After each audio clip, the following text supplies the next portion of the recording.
Welcome to the lecture of Chapter 10. Now, Chapter 10, I'm going to make it relatively simple for you.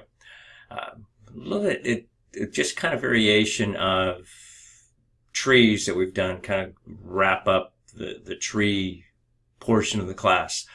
And we're going to talk about a topic called M-way trees or multi-way trees. So you're going to see M trees, you're going to see multi-way, you're going to see a couple of different names for it. But we're going to look at what they are, a little bit of the operation. The inserting, deleting into these things a little beyond the scope of this class, so it's more of an introduction to let you know they exist. And if you get further into your studies, you'll definitely dig a little bit deeper into these. So hopefully you can get a little bit of explanation, a little bit of what they work with, and then go from there. So now, what is a M-way or a search tree? Now, we know with binary trees, as they grow, based on the nature of how the data apprise, they can get, the heights of the tree can get very, very deep. You can go very deep, you get very tall heights, and, it becomes a problem. Now, what happens if I restrict, right now in the binary tree, you've got an outgrowth. Each node can only have 2 children. So what happens if I change that, but I still kind of retain the philosophy of a binary tree, some of the properties of binary tree, but I let it be more than 2 entries. And that's really what an M-way tree, search tree is. Each node has M subtrees, and that M would be considered the order of what this tree would be. So some of the properties that exist is, one, each node has 0 to M subtrees. Each node has a range.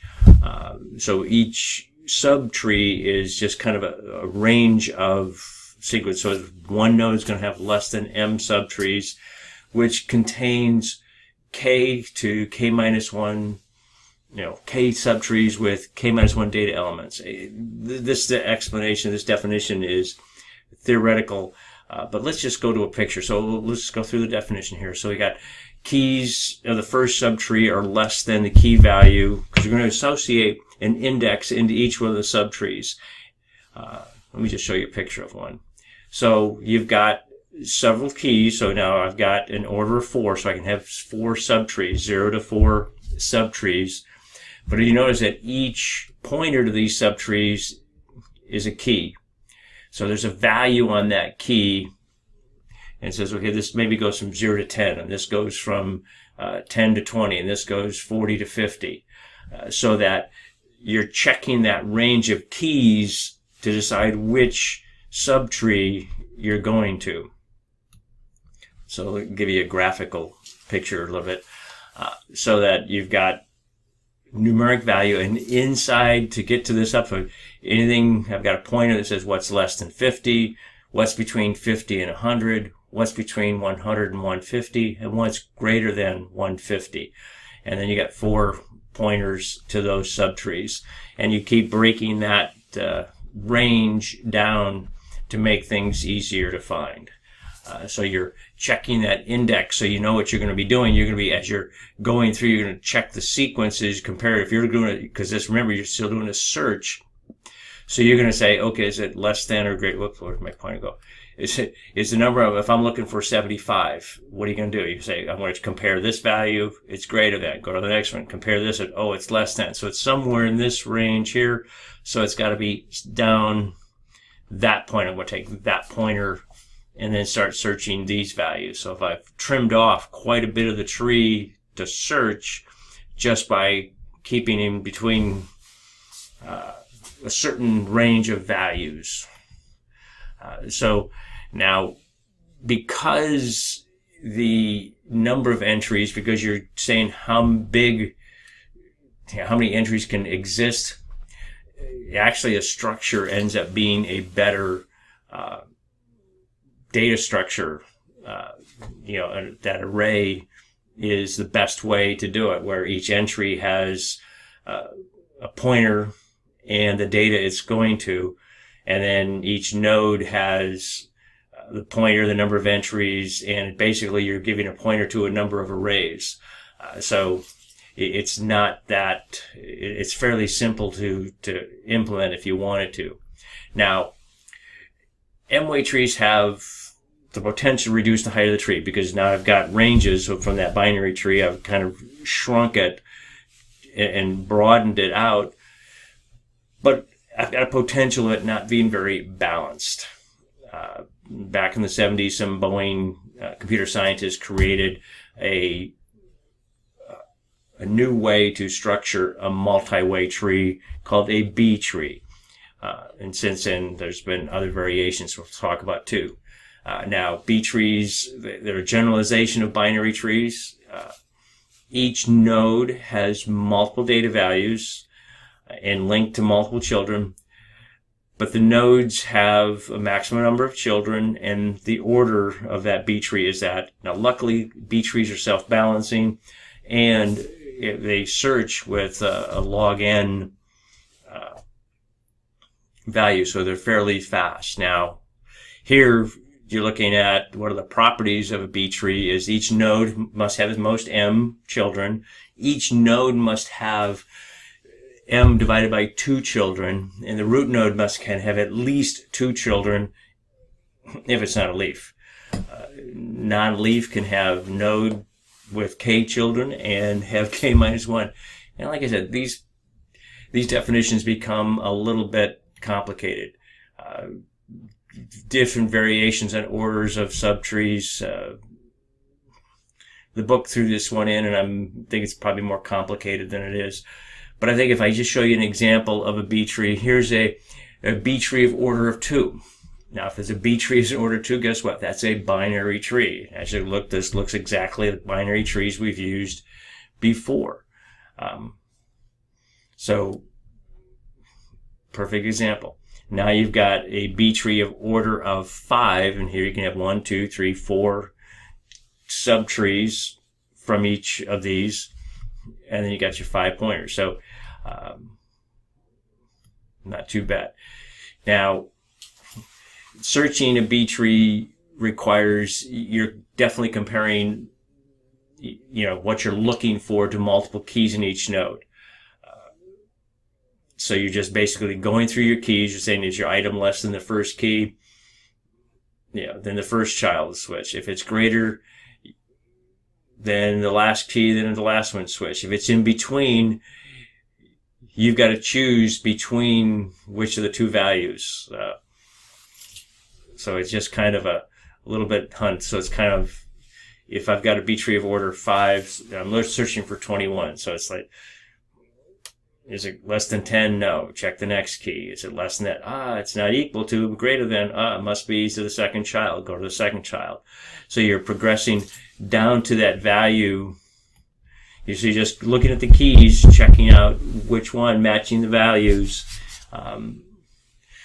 Now, inserting and deletion into B trees is somewhat complex and a little bit beyond the scope of this class. It is kind of cool, so take a look at that link to the representation of data structures I've given you, and you can see how this insertion works.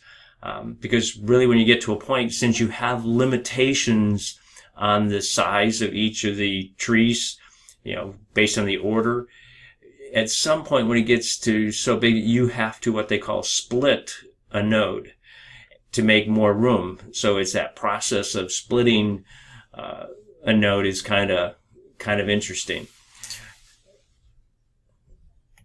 So give you a rough idea.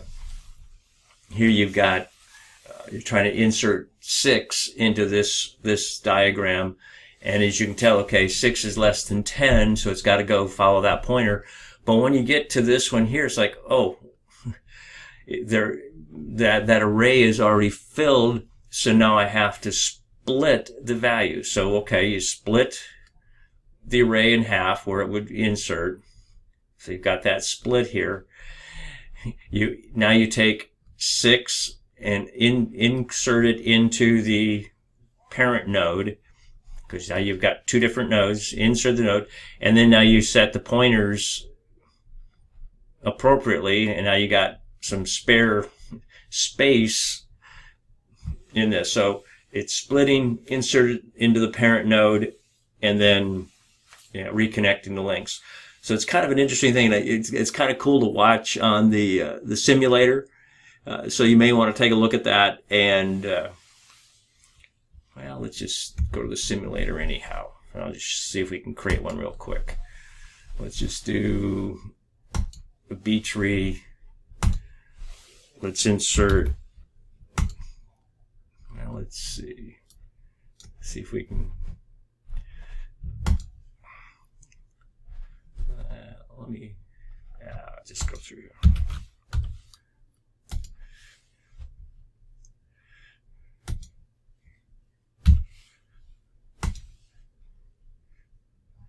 See if we can get to. We're going to do a 5.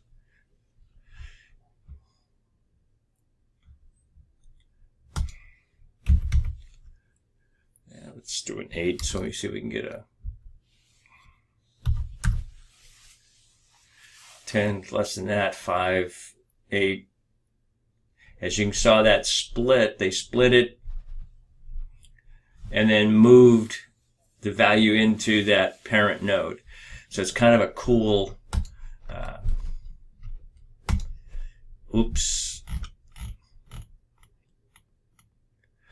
kind of a cool little split. So play some games with that simulator to kind of get a rough idea how that split happens. But basically, if I find a situation where I've got the fixed array is maxed out, you're going to split it in 2 arrays, move this into the parent, and then reconnect the pointers.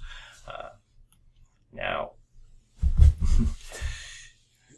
so the routines for this would be you have to search for that leaf where it's got to be inserted. If it's fewer, add it to the appropriate place, shifting all keys if necessary. If there's no room, you're splitting that node. Split in 2 equal parts. The one middle element becomes to the parent. If the parent's full, you got to continue splitting recursively. So it's kind of go through. So it's kind of a cool little different exercise. Take a look at it. See what you think about it. How would I use B-tree? Well suited for reading and writing from disks, because each node could be a whole size of a block, an I/O block. If you remember how data is stored on a disk drive, so it makes I can search and read and write relatively quickly. Databases and file systems can store tons of data, and they're often used B-trees. So it's just ways of quickly splitting data into segments and then having quick searches. So I'm not searching a lot of data to get access to it. Now, traversing one of these, what's it look like? It looks kind of like an in-order sort. So it's relatively straightforward. So it's kind of a cool. I'll let you look at through traversal algorithms and the search algorithms on your own. But they still can be pretty complicated, so they've come up with a couple of simplified B-trees. Give a B-tree with order of 3, but each root node can either have 2 or 3 subtrees.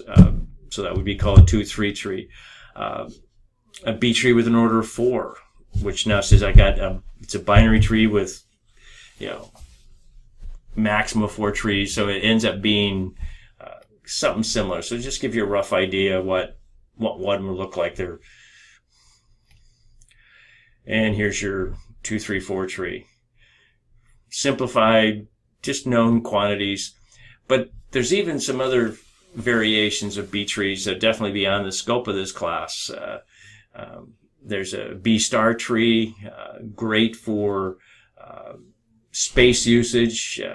Instead of doing a maybe a 50-50 split, I do it the minimum is a 2/3 split. So I've given you allocate more space when it happens.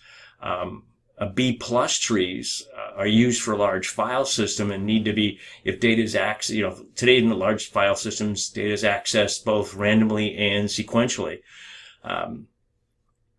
But it takes too much time going up and down the tree to get access to the information. So what happens if I put a pointer to the next element of the data? So it becomes something a little bit easier to traverse because I know where the next data is. Now, difference between a B tree and a B plus tree is data elements must be represented at the leaf level. Even though there may be some internal nodes may have the same key, but each leaf node has an additional pointer. It's pointing to the next leaf node in sequence. So you're thinking about a disk drive. What do you do when you're usually reading data? I read a paragraph, and more than likely I'm going to read the next paragraph, right? Well, if I have a pointer just to the next paragraph, I don't have to go back out and search for where that next paragraph's storing. I stored a pointer to get to it. So using the theory that I'm going to more likely use the next data close by me, close proximity, then I'm going to end up just put a pointer to that so I don't have to go back and do that whole disk IO search process and slow the process down. So here's a couple of different insertion for the B star. But here's a diagram of the B plus. So at that leaf node area, what do I got? Instead of having to go up the tree and back down, I've got a pointer to the next bit of information. So all the leaves have pointers to the next leaf order, just so I don't have to do the process, go back up the tree. So it just speeds up processing and has some pretty cool uses. Should have had you research some of those usages. You might find some term paper. Now, another use for trees is what happens if I want to create a search tree using sequence of characters, word, telephone number. Now you got a lexical search tree. And each tree contains a pointer to the next level. Now, you may see a tree called a trie or a tree, TRIE, pruned lexical M-ary tree. So it's basically I'm trying to get a binary tree, but I'm going to have it in multiple layers. So just give you just a little bit of pointer. So kind of used for dictionaries, word searches, trimming out databases. So some interesting pieces, spell checkers. So just some real easy, I shouldn't say easy, but interesting aspects of how to use trees and how they can be modified to help you. One of your program assignments, here's one of the diagrams there. But so this chapter is just introducing you to the wide range of trees, how they can be used, gives you thinking about what could be all the way from a binary tree, binary search trees, to M trees, different ways I can organize them to make processing faster. So just know that in your advancing of studies, you're going to run into these, and you might find them useful in some advanced projects. So hopefully this chapter helps you, and look forward to next week. Bye-bye.